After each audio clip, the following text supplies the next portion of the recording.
Wait, freeze frame? Then Greg can take We over. just had a Wi-Fi out.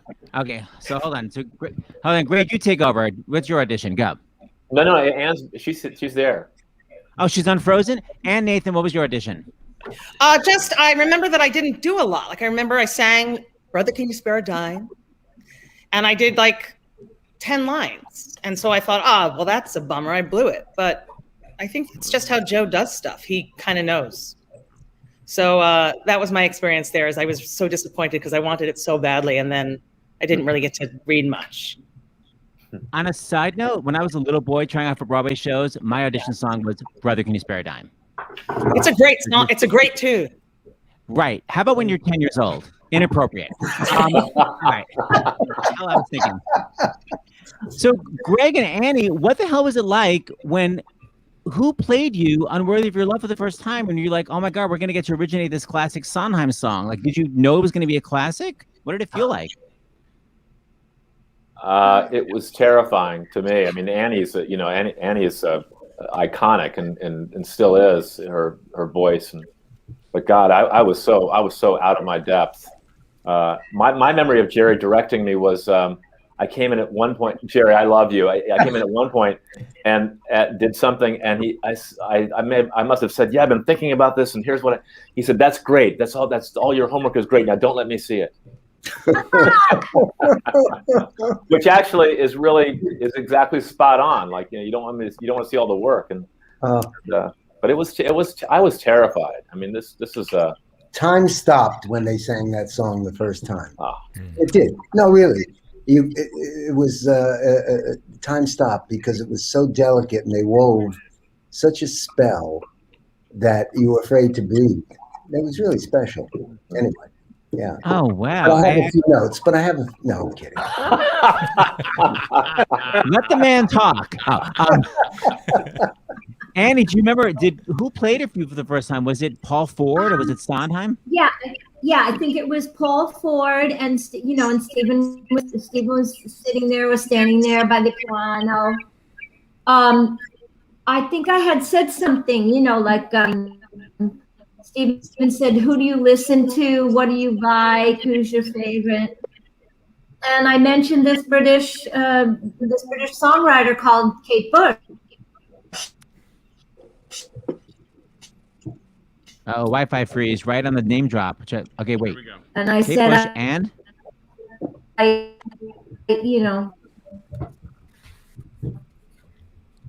Wi-Fi problem. I love Kate Bush reference, but we're out. Go back to me. Seth, I do want to say that the first time we heard the score, I think Terry and Lee, Jerry, Deborah, you guys, wasn't like the first or second day of rehearsal that Steve played the whole score for us on the piano and sang the whole thing through. That to me was if Jerry would have fired me the next day, which I think he was thinking about. Apparently. Stop. No. It was that was an amazing moment. Sondheim sang the whole score for us. It was incredible. Oh my God. I don't Deb Monk, I remember seeing, I think it's the first time I ever saw you. I thought you were so hilarious. What was it like? I mean, you had one of the harder songs with the crazy intervals. Shit, where is it? Like, were you like, oh my God, what's happening?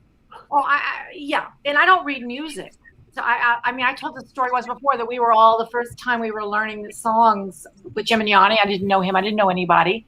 And I don't read music. And he at the end said, does anybody want to record it? And I was terrified to hold up my little tape recorder, and everybody did. But I remember that Terry Mann used to make fun of me because I had to go like, I got this really great gun. Shit, where is it? No, it's really great. What? And I had to like clap and hit my knee, and then they would all make fun of me and do it right behind me, and they were like doing this.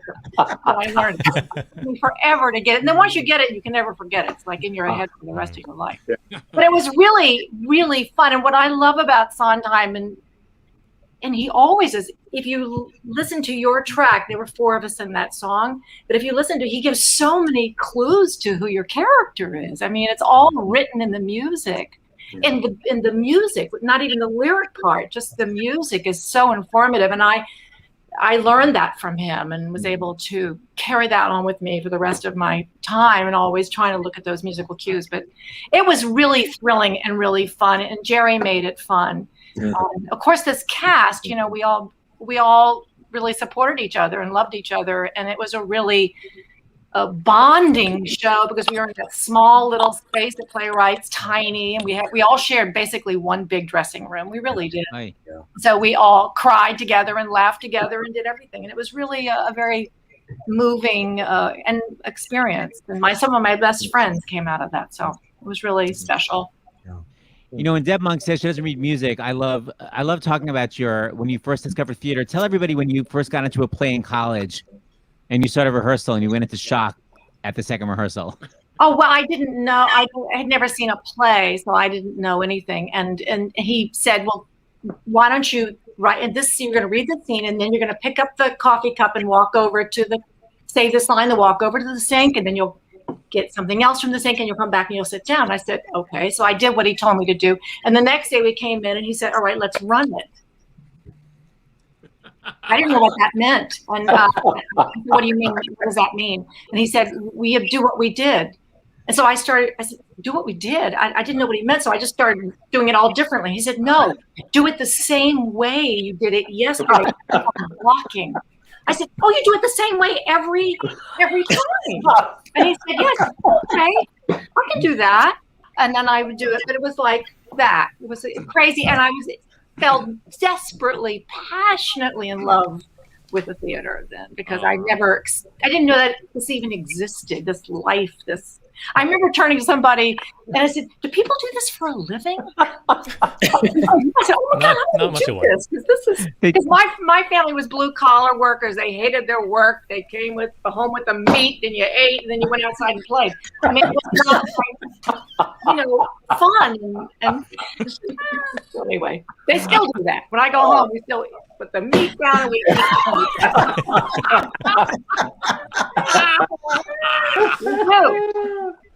That's so hilarious. Okay, we got the meat down. I like that. Right. We have Dr. John LaPook. Speaking of Grey's Anatomy, we have our medical break that we take every show. And if anyone wants to say, has a question, if they've gotten their vaccine, you'll be backstage. Just wave your hand if you have any questions about vaccines or whatever you have. And then we're going to bring you back after. I have lots of clips and photos, and I want to hear a lot more stories. So and don't forget, everyone, as you're taking people off, Angie Torres Charitable Trust, we appreciate very much the matching donation for tonight. Yeah. So keep them coming. Yes, please. Okay, we'll see you in a minute. Bye, Assassin's Cast. Bye, Slap Meat. Bye, Mr. Jerry Zaks. Well, you have to say it with a slap with the Mrs. Lovett. That's right. Bye, Mr. Greg. Hi, Lee. Right. See you in a minute. And L. Nathan, Mr. Serves. Please welcome a chief medical correspondent from CBS, as well as stars in the house since day one, That's Dr. right. John LaPook. Here we are yet again. Yeah. Okay, so what do you need to tell us? I mean, are we going to get the Johnson & Johnson back? Because it's taking too long for me. Well, first of all, the headlines tonight on the CBS Evening News with Nora O'Donnell were that infections are up in more than half of the country and deaths are up 11%. So we're saying over and over again, people are celebrating too soon. We're still in this, but I'm looking at the CDC. If people want to see this, it's the COVID data tracker from the CDC.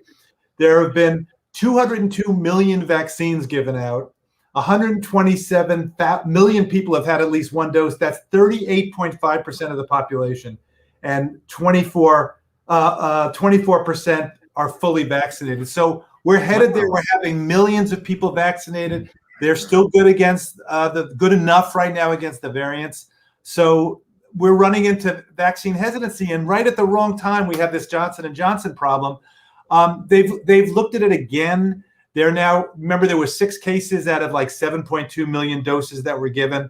Now they're adding another 2 to that. A man from the trial, when the original Johnson & Johnson trial was that it was actually a man, the only man, and then another woman. So now 8 people out of more than 7 million. We're talking about 1 in a million side effect, which is serious if you have it. But the risk of getting clotting, even just clotting, stroke problems, thrombosis, clotting of blood vessels from COVID is much, much, much higher than from getting it from the from the vaccine. So they're going to be meeting this ACIP. This is the Advisory Committee to the Centers for Disease Control. They're going to be meeting in another week or so. They've extended the pause, and they're going to say, here's what we think we should do. If you look at the people who got this complication, they were mostly women, 7 out of 8, and all of them were under the age of 50. So what you might see is people saying, okay, we'll stratify, we'll give the Johnson & Johnson to people, maybe men over 50. It's hard to do that logistically,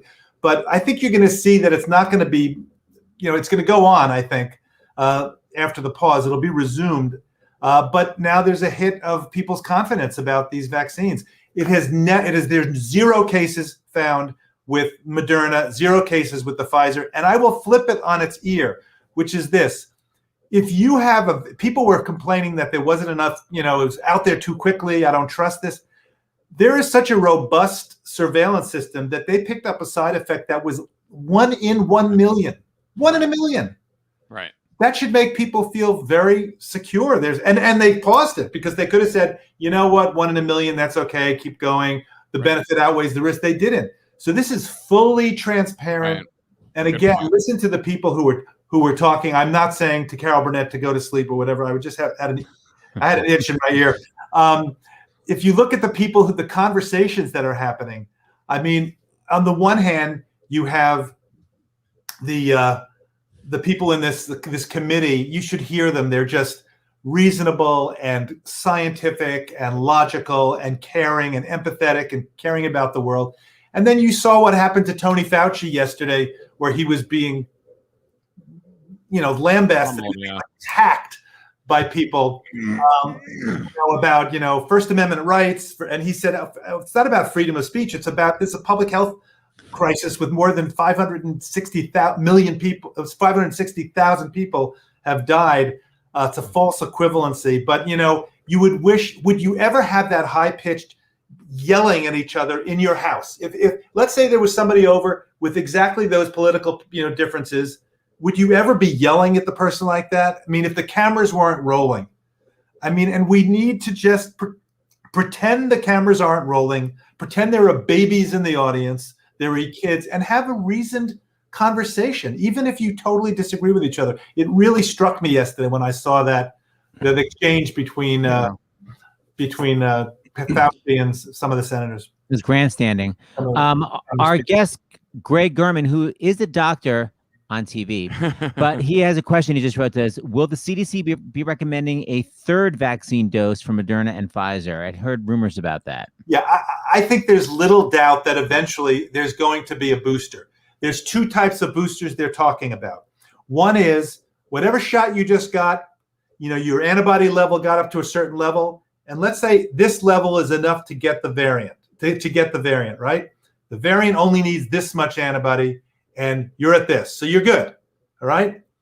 The original strain only needed this much. Oh, I see. And now you need a little bit more, but you still have this buffer. Well, what you may find out is that over time, the amount of antibodies kind of drift down. And if they drift down to lower than the level that's needed to combat, to stop the variant, you're in trouble. So they may give you a booster of the same shot and get it back up again. The other approach is to actually, instead of giving you the same booster, to give you a booster that's specifically directed against this variant. And they may actually combine it with one specifically for this variant and one that was the original. And I spoke to the Moderna people yesterday, and they said that's exactly what they're working on already.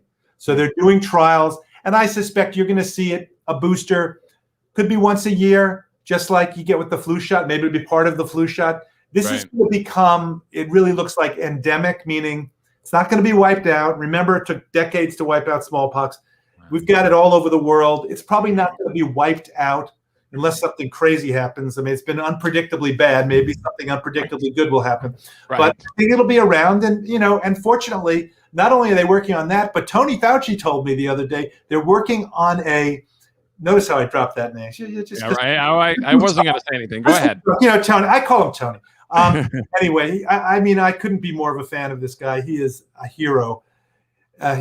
He's stunning. I've known him a long time. He said they're working on a universal coronavirus vaccine, meaning they're going to go for an antibody against the part of the virus that doesn't change. The spike protein mutates, it can change. And there's a part that doesn't change. They think that they can make antibodies against that. Then it doesn't matter what's going up here if they didn't go against there. So look, science. If there's ever been a time when you said our money's been well worth it, remember, as Seth is always reminding me to tell people, this vaccine was created based on research that's 20, 30 years old. It wasn't just like, we need a vaccine. We can use my mother's barn. No, it was based on solid science, decades of it, stunning. I mean, technological tour de force. So they were ready to go, and then quickly sped it through with no cutting red tape, but not cutting corners, and just it was all hands on deck, everybody on it, no pauses between phase 1, phase 2, phase 3, and that's why we are where we are right now. And it's really looking a gift horse in the mouth, a gift vaccine in the mouth, to not take it. Yeah. Right now. I mean, it's here. Take it. It's safe. Take it. Yes. What do we agree? All right. We will see you tomorrow night with the producers cast. Thank you, Dr. LaPoke. Have a good night. Well, that's good news. That'd be exciting to have a vaccine that'll cover universal everything. Vaccine. My gosh. Let me bring back this bunch of clowns. First, Dr. Jerry Zaks. Hi, Doctor. Hello. Hello. The lovely. How does Tony Fauci keep his cool when a schmuck like Jim Jordan is lambasting him and playing to his constituents? How does he do it? The same way the cast kept doing assassins while people were walking out. You just keep focused. Laser focus, people. Here's a fabulous Deborah Monk. Here's the little Greg with the question. Mr. Lee Wolkoff, the lovely Ann L. and Mr. Cerverus, and finally Ms. on her iPhone, Annie Goldman. Hi, Annie. May I say something about Dr. LaPook? Yes, please. I want to say he has fantastic hair. And I wonder if he's ever acted, because he has such presence. He's I love this man. We used to live in the same building, and he had great hair then. He still got great hair. Great hair. If I had hair, I'd want his hair. Right with you. If there's any question, Michael said, right. Okay, I'm uncomfortable. I'm gonna move on. So, Mr. Cerverus, let's talk about your fabulous role, and because you were on Broadway, you were eligible for a Tony. What was it like? Where were you when you got the Tony nomination? Were you one of those cool actors that was like, whatever, it was noon, and my agent called me, or were you like at 8:30 watching New York 1? No. Well, no, I mean, I'm never awake at that hour when they make the announcement. So, I'm blissfully asleep and wait for, somebody to call me if it's good news. And if it's bad news, I'll wake up and it'll be bad news. But the thing was, in a cast like that, everybody was eligible. Everybody could have been nominated, and everybody, deserved to be. So it was it was great, but you also felt awkward and nervous going back to work that night, and a testament to everybody in the company that they couldn't have been more happy for us. And it wasn't, it was me, and it was Dennis, and Neil was nominated also. So so that was great. And Mario Cantone, when the night of the Tonys, told Dennis and I, said, I don't care which of you motherfuckers wins, but one of you better bring that home. That's a good Mario. Yeah. I had some time to learn it. Oh my God. And do you remember our texts? Yes. Which were endless, because Jules and Peggy, the lighting designers, were so meticulous, and you would learn that if they would tell you, if you lean on your right foot 2 inches, you're out. If you lean on your left foot 2 inches, you're out. But if you stand like right in the middle, where the light is actually focused on you, it'll be gorgeous. And of course it was. But it took hours and hours and hours to perfect all that. And so Mario would just do stand-up the whole time. And it was the best tech ever because of that. Oh, that's hilarious. It's such a dark show. It's nice to have some lightness, man. Here you are. Speaking of good Dr. LaPook hair, this is a Dr. LaPook wig, but it's dark.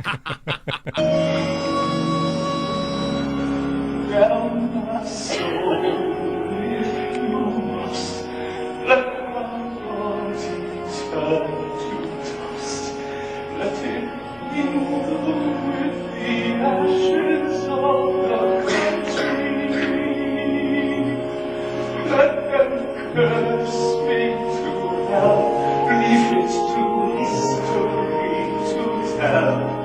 What I did well, and I did it for my country, and then cried the traitor, they will understand it later.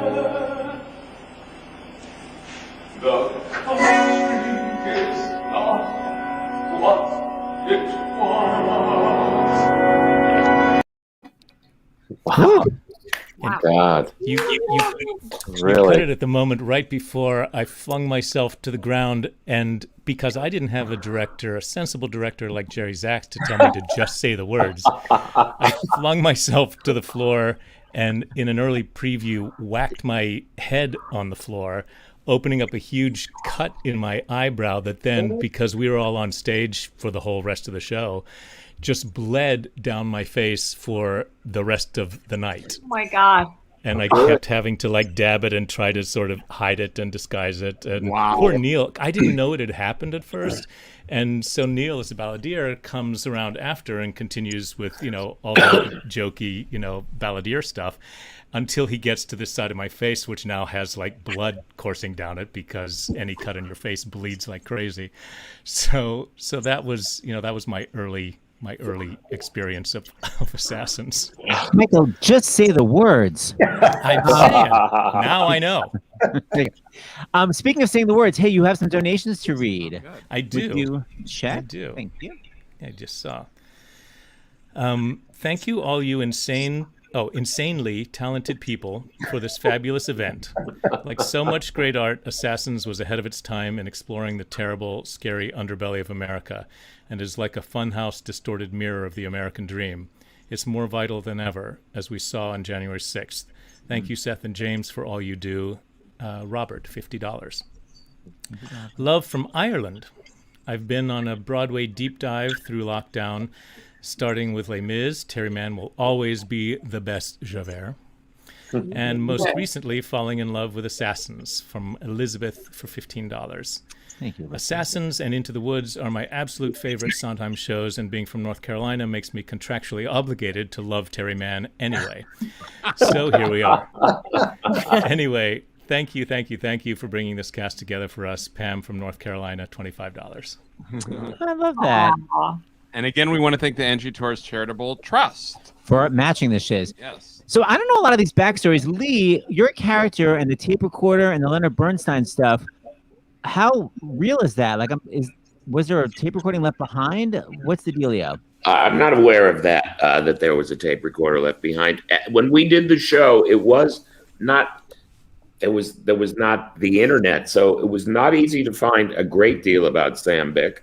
And when I heard I was going to be involved in another thing like what we are doing this evening, I went back to the internet. I went to the internet, and there was a voluminous amount. And he did make these recordings to the people. I do recordings to Richard Nixon and Leonard Bernstein. He did to them and a number of other people. He was disgruntled about a very personal business loan that he couldn't get, and it blew up and expanded into blaming the person at the top at the time, Richard Nixon. But he was bipolar, and he was doing these rants on tape recorders and trying to get them to people for quite a few years. I have some of your letter to Mr. Bernstein right here. Oh, Mr. Bernstein. Lenny. How you doing? My name is Sam Bick. We've never met. You're a world-renowned composer and conductor who travels the world over enjoying one success after another, and I'm an out-of-work tire salesman, so I guess that's not surprising. But I hope you'll take a few minutes out of your busy schedule to listen to this tape which you just opened in the mail. If you can't listen to it now, maybe you can listen to it tonight. I love that song. What a melody and what a sentiment. Tonight, I'll meet my love tonight. Where is she, Lenny? Give me a hint.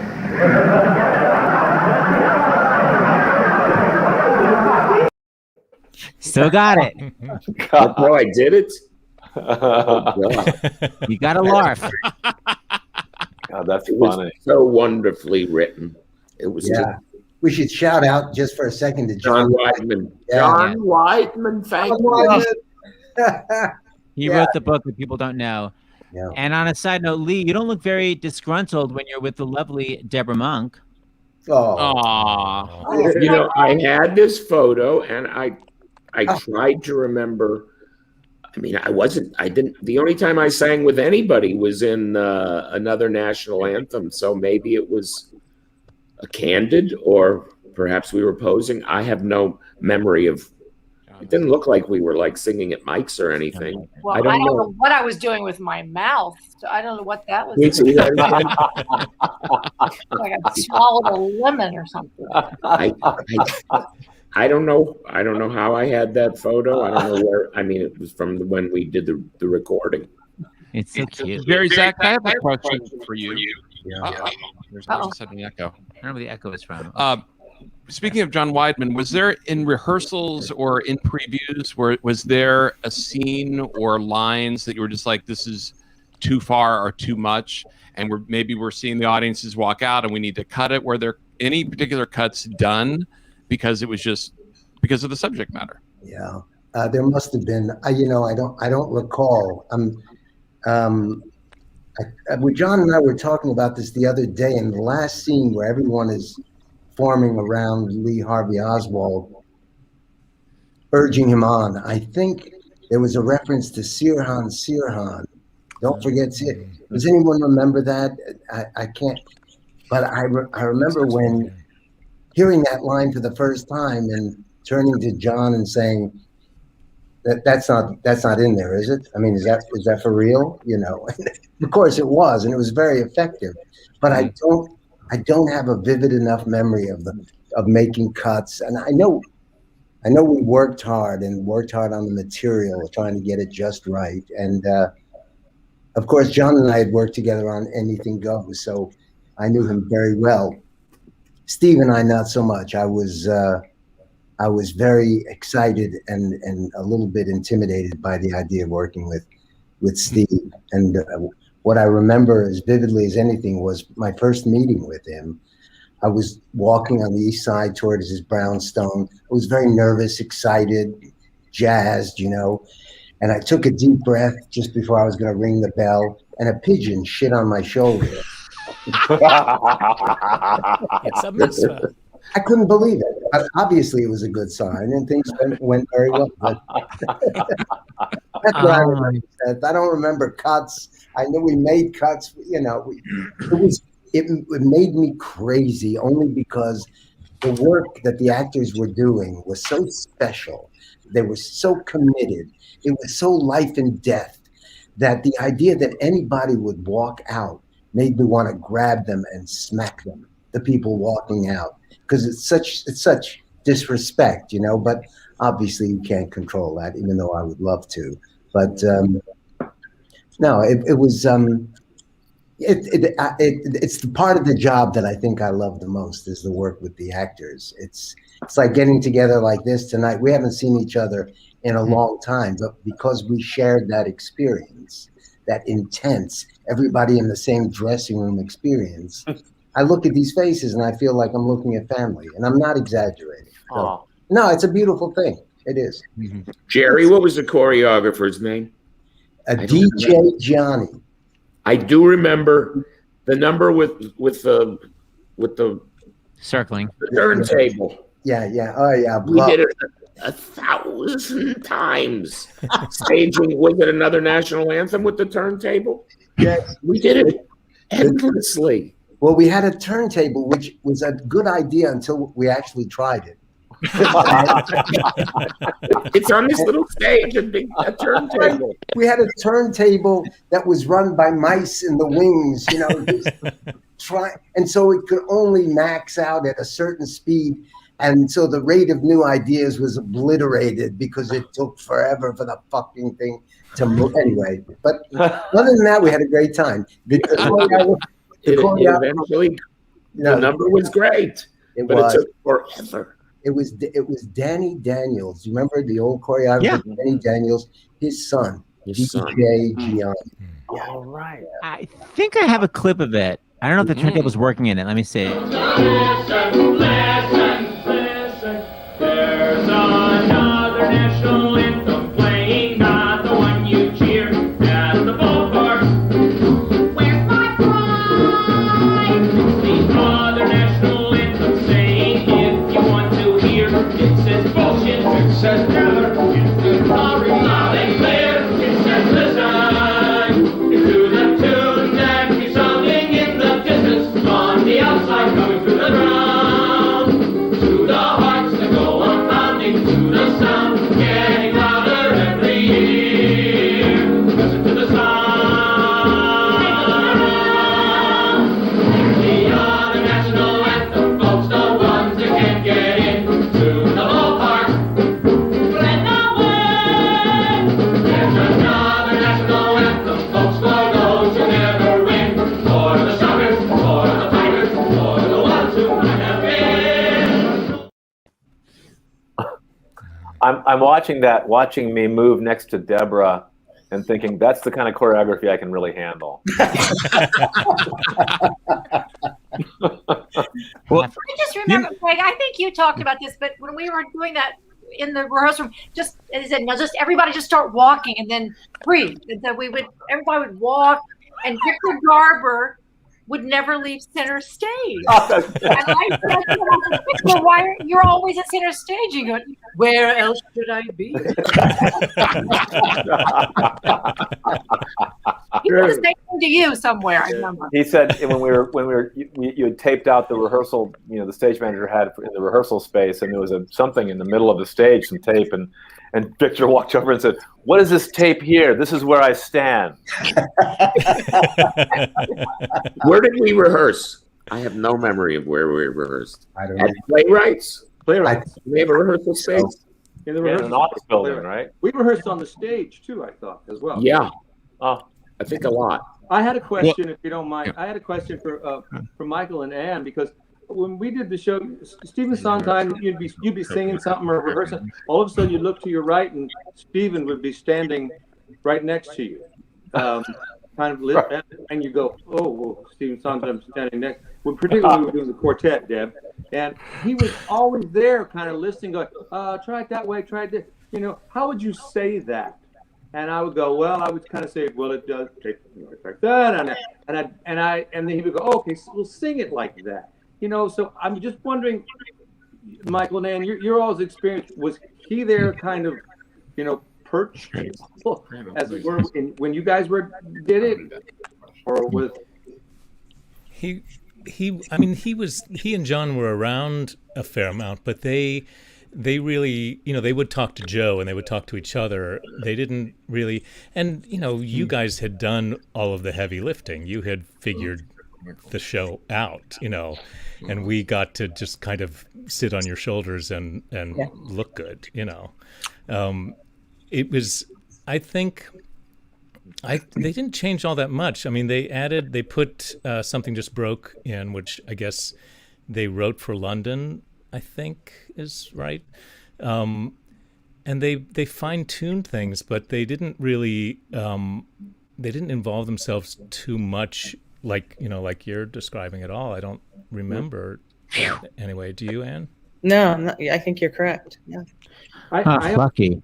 Yeah. I remember the day that Stephen explained the other national anthem to us, which was so beyond what the song was. I'm going, wow. Do you all remember that? When he kind of I wish I did. talked about it. It was so deep. Way, way too deep. I was speaking to Greg on the phone the other day, and I said, I'm really convinced. I mean, the man is 91 now. I think so. He's an alien. He is a being with intelligence that we have no comprehension. It is beyond anything that I've ever witnessed in my life. Yeah. Still. Yeah. Yeah. Deb Monk, I have a clip of you doing your clapping song. Oh, dear God. See. Yeah. Again, Is Terry going to do the choreography? well, it's horrific. It's the worst quality you've ever seen. It basically it looks like a snuff film, but still you'll be able to vaguely see. Here, let's watch. Well, that's the show. Oh my God! You just went there. Change the world. I got this really great gun. Shit, listen, no, great, shit, listen, great,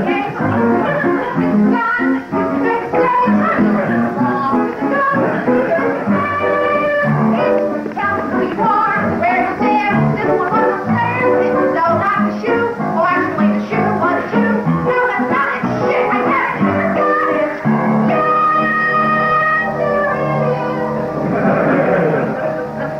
And all you have to do is crook your little finger, hook your little finger up. shit, I shot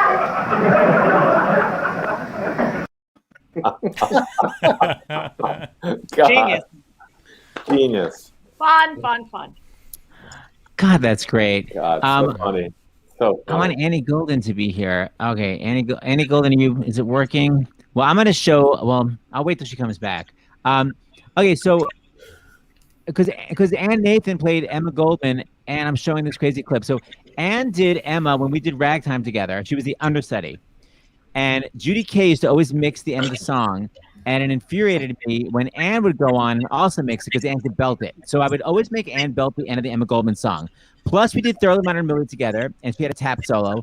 Plus, she's a great comic actress and is always mugging. So we did a video together where I made her belt the Emma Goldman ending, do her tap dance. She played accordion in once, and she mugs. So this is 30 seconds with all of Ann's talents in a row. Enjoy. Recreate it.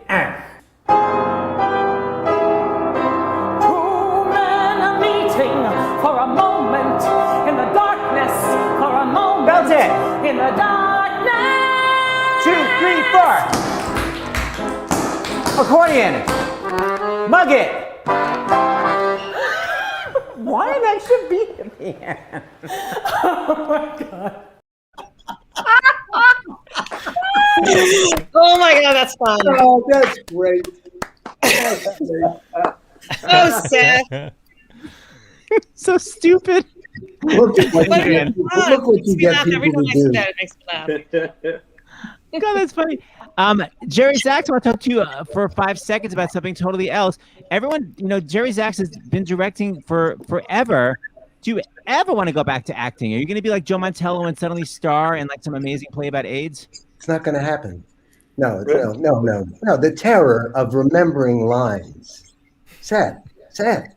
I mean, I remember the joy of acting, but the terror. When I was in Greece, I would go through the words to Grease Lightning off stage every night because of this terror of going up in the middle of the song. So the idea of getting back on stage, unless I was doing a Marcel Marceau thing, perhaps I could do that. Yeah.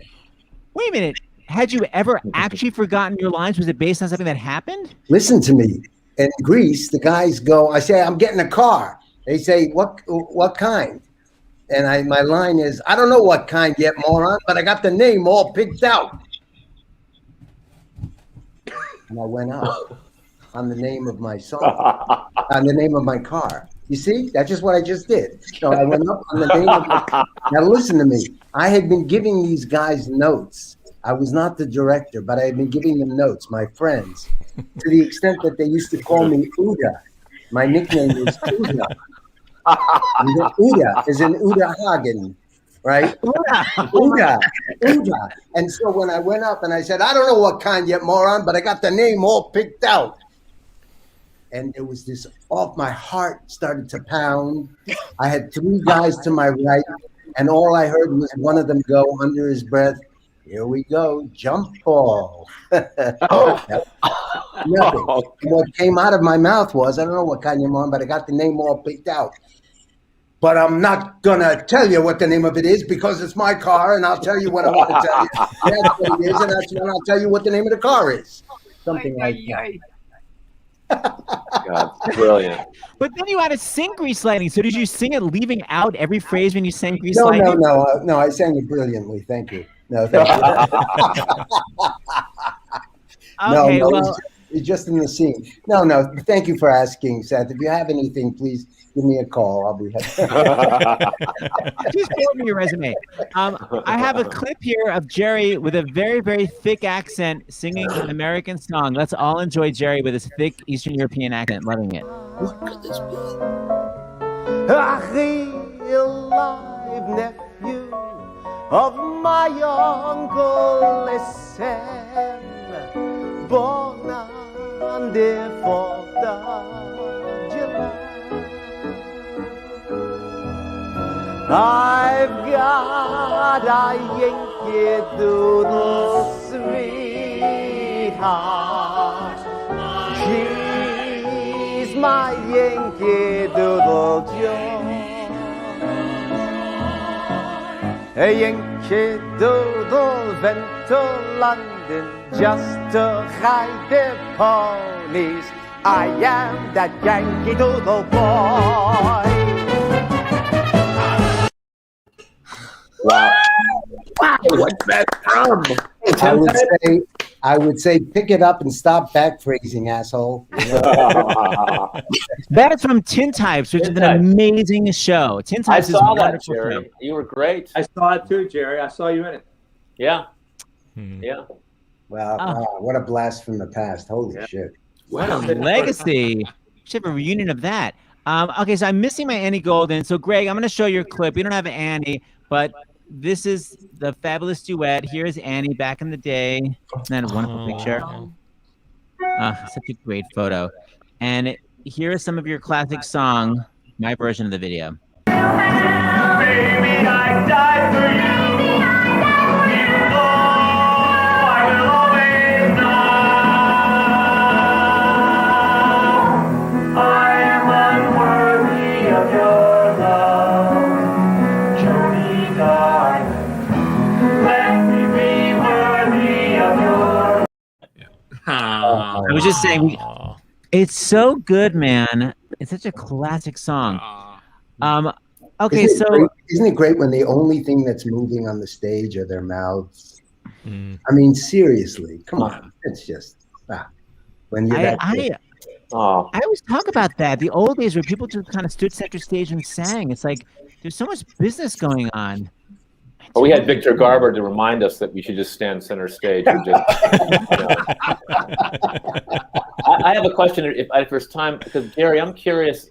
When we had the flag song in the beginning for a minute, and then it was cut. I was curious, like, what were the discussions about that when they decided not to use it? Do you remember at all, or no?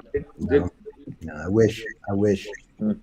Something about it wasn't right. I can't remember what it was, Greg. Yeah. So interesting when things are developed from scratch. And how did you hook up with Sondheim? You hooked up through John Weidman, through Anything Goes? Yeah. John sent me the script, and it, made me laugh out loud. And then, any script that makes me laugh out loud gets me excited. And, Weidman, and I'd had a wonderful experience with Weidman. We worked on Anything Goes for about a year before we even began rehearsing, just to get that right. And so we had a real wonderful back and forth. But no, he brought me into it. John did, Did you know Sondheim from the other side? Like, had you tried out for, Company back when you were young or something? I had done Company at the Fishkill Playhouse in the Cecilwood Theater in Fishkill, New York. And I played Today is for Amy, da ba ba be. All right. And I never got that interval right then, nor did, But no, I just knew of him. But I'll tell you, he couldn't have been more welcoming and more encouraging. This is Steve I'm talking about. To share ideas. What comes to mind? Feel free. It's the kind of thing that I wish I could tell actors in auditions.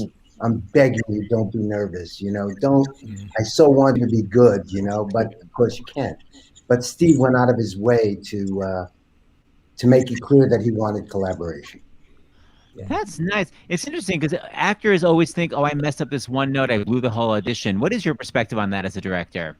totally not. Listen, when I was an actor, I the scars that I carried around from various auditions where casting directors would embarrass me or make me just say embarrassing things. I go out of my way to reassure actors that I don't give a shit if they go up in the middle of their songs, if they make mistakes.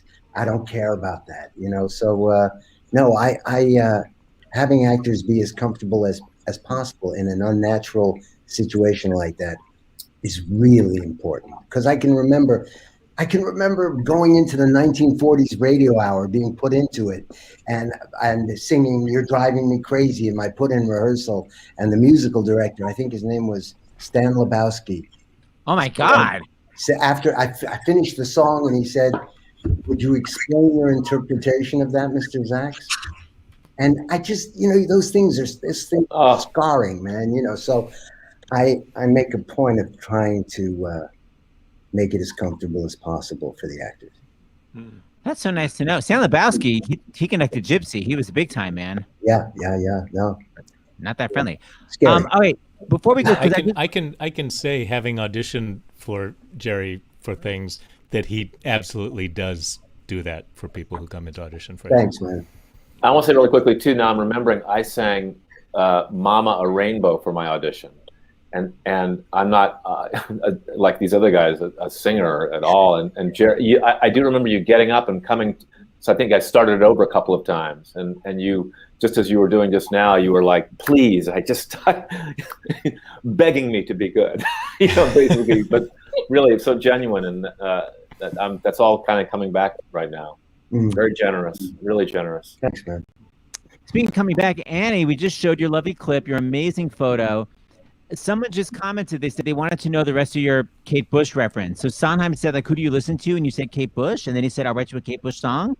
No, the next time he came in, when he came in and he brought the song, I was stunned that he really listened, because it is that it's sing like an angel and then sing like a banshee, and I was like, oh, he really did take it to heart. And then Paul Ford did say that. He said, oh yeah, no, he investigated. He had me investigate. Yeah, he said the name, so we looked it up. He's a great listener. I know we can listen to him talk about his shows forever, but he's a fantastic listener as well, and I don't think a lot of people know that. Yeah. Annie, what's it like to know? Well, I'm sorry, Deborah, what'd you say? I was going to say, speaking of Paul Ford, he would remember every one of our everything we auditioned for. He remembers everybody's auditions, what they auditioned. Yeah. If people don't know, he's like Sondheim's right hand, like piano for everything. He's brilliant, Paul Ford. Since I love showbiz stories, and Lee, I'm sure this cast doesn't know, can you please, God, talk about when the New York Times came to She Loves Me? My favorite during the opening number. You're muted, girl. You're muted. Muted. You're a muted mother effer. You're There's muted. so much. Lily, push the button and stop chitter chattering. Lee, you're gonna drive me crazy. I was running out of batteries, and that's why things got cocked up. Okay. I thought the New York Times was at She Loves Me, but they weren't. And my father had passed away like a week before. My mind was, I thought the Times was there. That was more important than my dad dying, I guess. And not really, but I was verkaukt. And Arpad has a line, and we get the tilt of our hat right. We're on stage in the beginning of the show. Good morning, good day. And as Arpad opens his mouth to sing. Which, by the way, played by Brad Kane. By Brad Kane, who was in the New York Times crossword puzzle yesterday. As he opens his mouth to sing his line, I say, and we get the clop of our clopper, which was a non sequitur. While he was singing, I sang his line, a non sequitur. Okay, you got it. So it wasn't your solo. You literally sang. You forgot the lyrics to your non-solo, and you made up new lyrics. And the lyrics were, "And we get the clop of our clopper." I made up lyrics to his line. His line when it's we get the tilt of our hat right, and as he opened his mouth, and I went, and we get the clop of our clopper. And then my line next is that's right. So I sang, and we get the clop of our clopper, and I sang, that's right. So I answered myself singing. So for the rest of the run, if anybody fucked anything up, they clopped their clopper. And the New York Times was not there. That's what I love. It was all based on the New York Times being there, and it wasn't even a reality. And that's how neurotic I am. I'm so worried that the Times is there, I make up lines to someone else's line. So, you were happy once. Happiest I've ever been. Connie said the biggest smile I've ever had. See? It was bigger than at my wedding, and I was she makes me happier. I'm happier when I'm with Debbie than Connie. That's not true. That's but I'm not sure true. I love you. That's not true. That's not true. Lee sent another cast photo. There's another one of everybody. And look at center stage. Yeah, look at try to find Richard Barber. Yeah. And one more. Center stage. Wow. He's got to stop. That's a wow. Jerry, do you remember? I do remember this. Looking at my fat suit, I had a little. Yeah. I had just lost a bunch of weight, and I came in, and you said, "Could you gain weight?" And I don't say no to anybody, especially directors. But I went, "No, I'm not gaining weight. I just lost weight." So you built me that little pooch, and I'm grateful for that. That's adorable.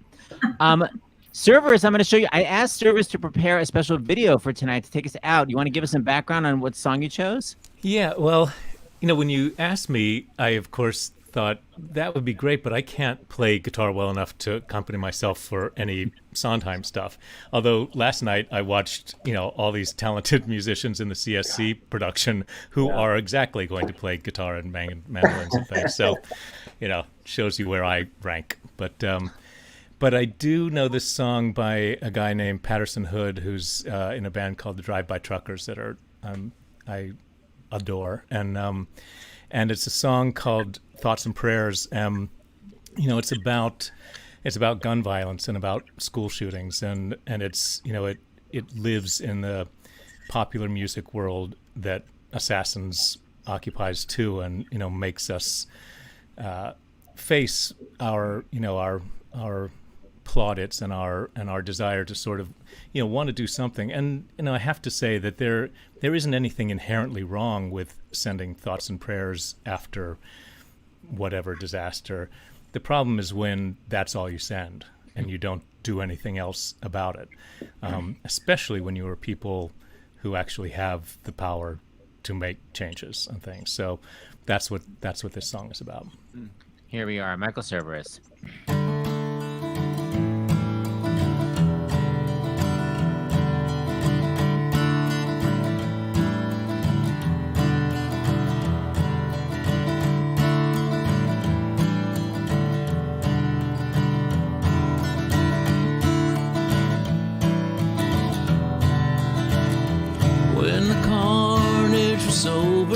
Could hear the cell phones ringing, could smell gunpowder in the air, and on the bloody ground the LEDs were blinking. Deliver us from evil thoughts and prayers.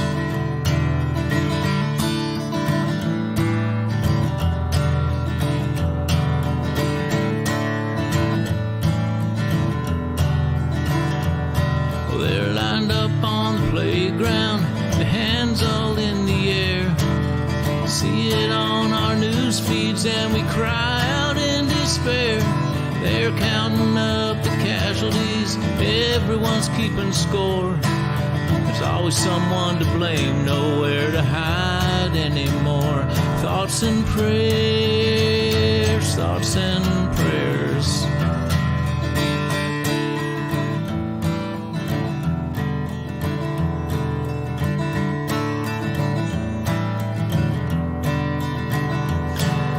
this white noise in my head. I think I need a filter, a pressure valve to keep from blowing up. When the shit comes down, I hope I can rise above it. Hold me closer when I've had enough. Thoughts and prayers, thoughts and prayers. Glory, hallelujah, you are in our thoughts and prayers. Glory, hallelujah, you are in our thoughts and prayers.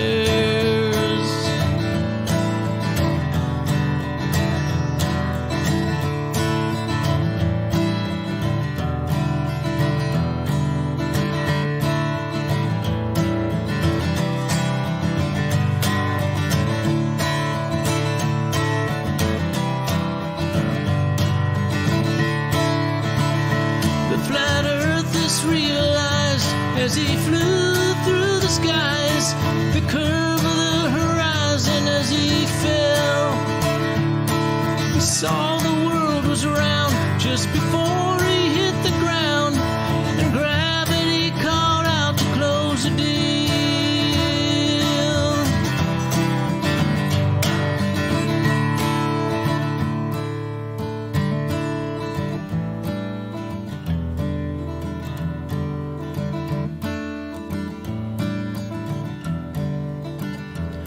When the children's eyes look at me and they ask me to explain, it breaks my heart to have to look away.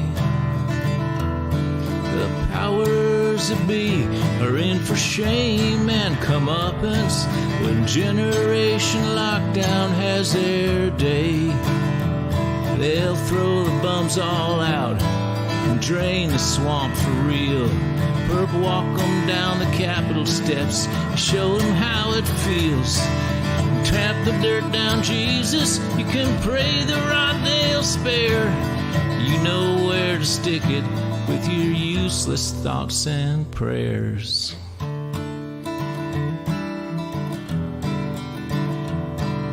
You know where to stick it with your useless thoughts and prayers.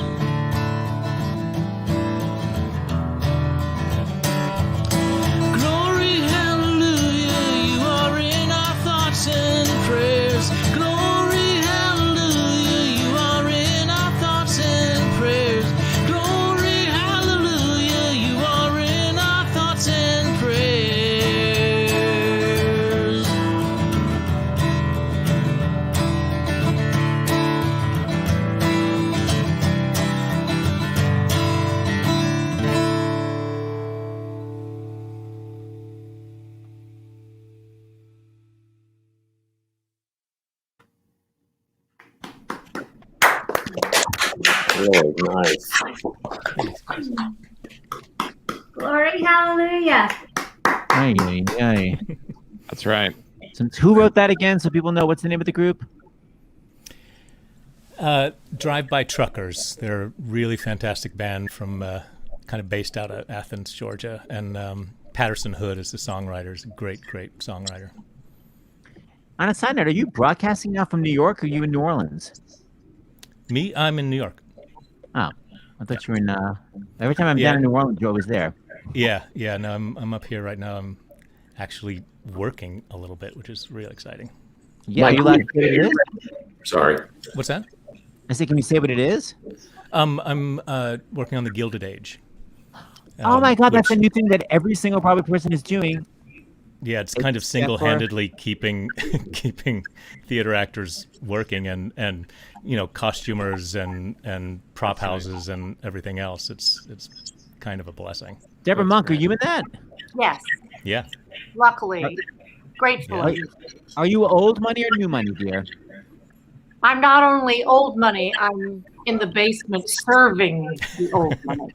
I'm Christine Baranski's maid. Oh, Christine's going to be on the show on Wednesday to talk because there's an Actors Fund auction that's coming up really soon, and Christine's going to be on the show to talk all about that on Wednesday. Speaking of, so ask if she likes her maid. Yeah, we'll ask her if she likes her maid. Michael, is that your record collection? Yeah, is that your Yes, record yes, collection? it is. A lot of records, great. A lot of Yeah. vinyl. A lot of vinyl. I Very worked impressive. in a record store when I was a kid, and just never stopped using my paychecks to buy records. Cool. Oh, Yeah. Oh, the best, man. We want to remind people they can watch that whole Assassins special still. It's Classic Stage Company. Just look it up. There's a whole special about Assassins because they're going to eventually, no matter what, it's guaranteed they're going to do. When Broadway comes back or off Broadway, Assassins is going to happen yet again. Isn't it cool you guys created the show that just keeps getting revived nonstop? And now your show's being revived too. Like you're part of the second generation, man. So cool. I can't And wait to see it. frustrating.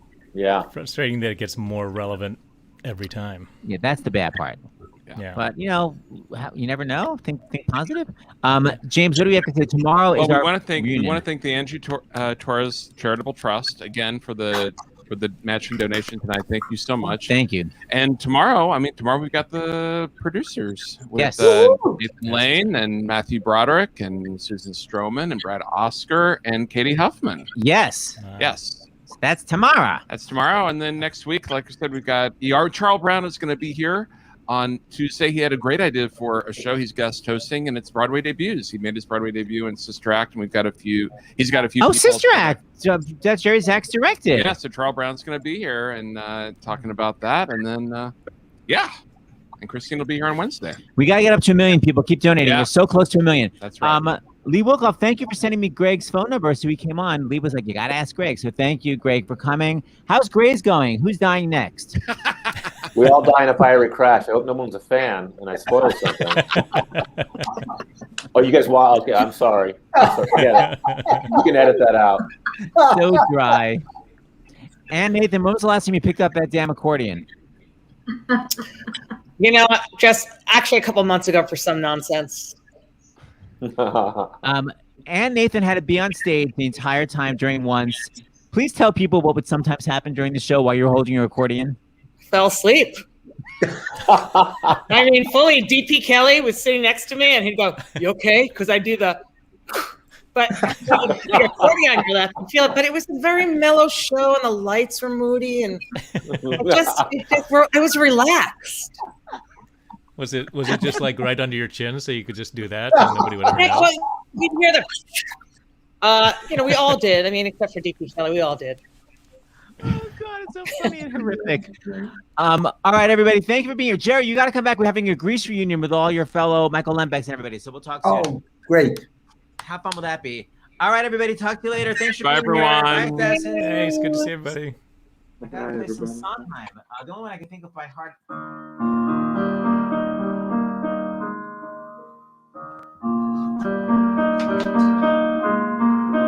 I can't think of any other Sondheim I know by heart. I guess.